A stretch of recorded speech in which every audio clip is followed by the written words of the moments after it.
Hi Hunters, Savage Omega is dropping Hunters like flies, and some can't even get past the regular Omega. This fight isn't just about damage, it's about survival, coordination, and knowing your role. If you go in blind and swing like it's a normal hunt, you're signing up for a one-way ticket to a team wipe. Savage Omega forces Hunters to work together like never before, and in this video, we're breaking down the roles that can make or break your run.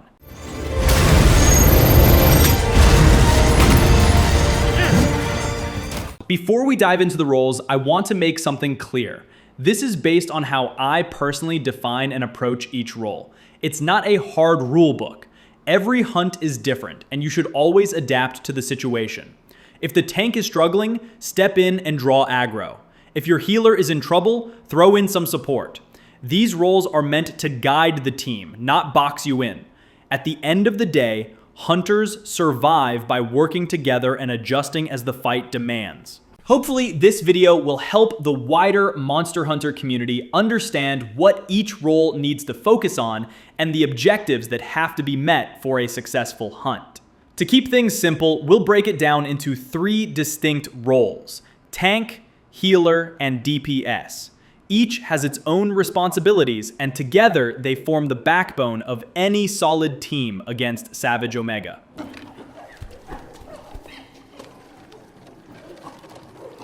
Let's start with the tank role, or as I like to call it, the attention whore of the group. Your job is simple. Always grab enmity and keep Savage Omega's focus locked on you.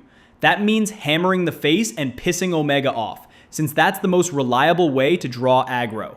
But make no mistake, this role isn't for beginners. It's best handled by an experienced player who knows Omega's moveset and can react under pressure. During area transitions, tanks should also cycle Pictomancer to reach Mog of the Ages, prepping for the Nursilla damage check. Tanks don't get as many opportunities to cycle during the fight, so this timing is crucial. As for weapons, Gunlance and Lance are the go-to picks. They've got the strongest guarding power and the right toolkit to keep Omega's attention while steadily jamming damage into Savage Omega. Taking enmity is absolutely crucial in a fight this difficult. With enmity, most, if not all, of Omega's attacks will be redirected onto the tank instead of spreading chaos across the whole team. That lets the rest of the party stay safe and focus on dealing damage reliably. And let's be real. Everyone dreads those disgusting MRV missiles from Omega, right? With enmity, they'll track the tank alone instead of wiping out the group. It's one of the most important mechanics for keeping the team alive. But here's the catch. If the tank carts and loses enmity, things can snowball into disaster fast. That's why the squad has to keep an eye on them. If the tank's low on health, suffering from the HP penalty, or getting overwhelmed by MRV missiles, step in and help however you can.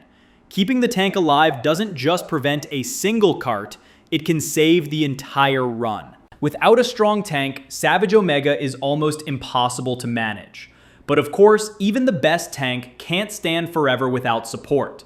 And that's where the healer role comes in.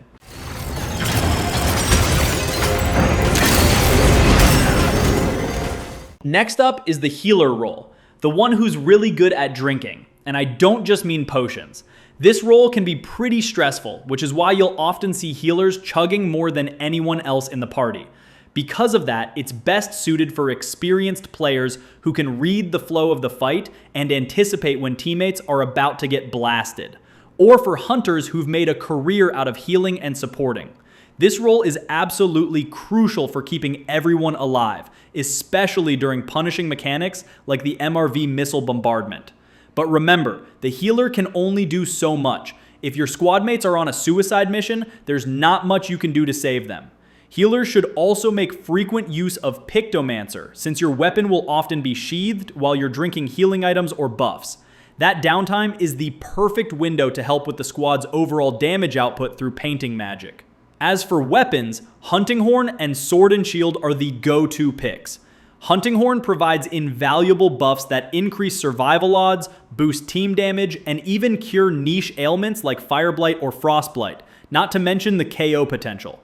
Sword and Shield, on the other hand, leans toward offensive support, weaving in damage, KOs, and emergency heals thanks to its fast sheathing speed. It's quick at generating wounds and always ready to be everywhere at once. Keep in mind, while I do recommend the healer and tank roles for more experienced hunters, don't be intimidated or afraid to try them out. Everyone has to start somewhere before they actually get good at something, right? And the more hunters step up to fill these roles, the stronger the whole community becomes.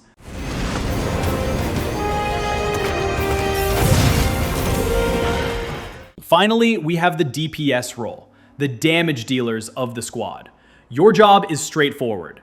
Open wounds on the legs and break them as quickly as possible. Every wound broken creates openings, disrupts Omega's Pantocrator mode, and keeps the fight moving forward. Compared to tanking or healing, this role can feel more relaxed with a little more room for error. But don't get complacent. DPS is often the first to cart.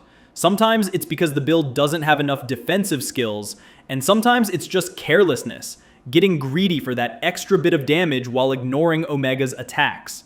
The good news? This role is open to any level of player. Beginners can focus on raw damage, while veterans can refine things with optimized builds and precise targeting. That said, awareness of Omega's moveset is still critical.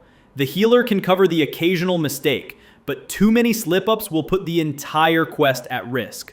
DPS hunters should also make use of Pictomancer whenever their weapon is sheathed, adding extra team damage while setting up the next wound.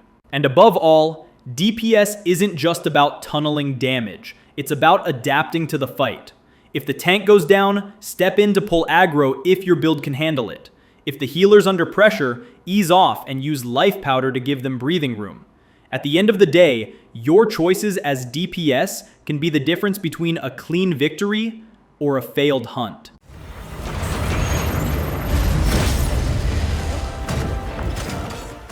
So there you have it, tank, healer, and DPS. 3 distinct roles, each with their own responsibilities, but all equally crucial to surviving Savage Omega. Working together and fulfilling each other's roles is the key to ensuring your squad's success in taking down Omega.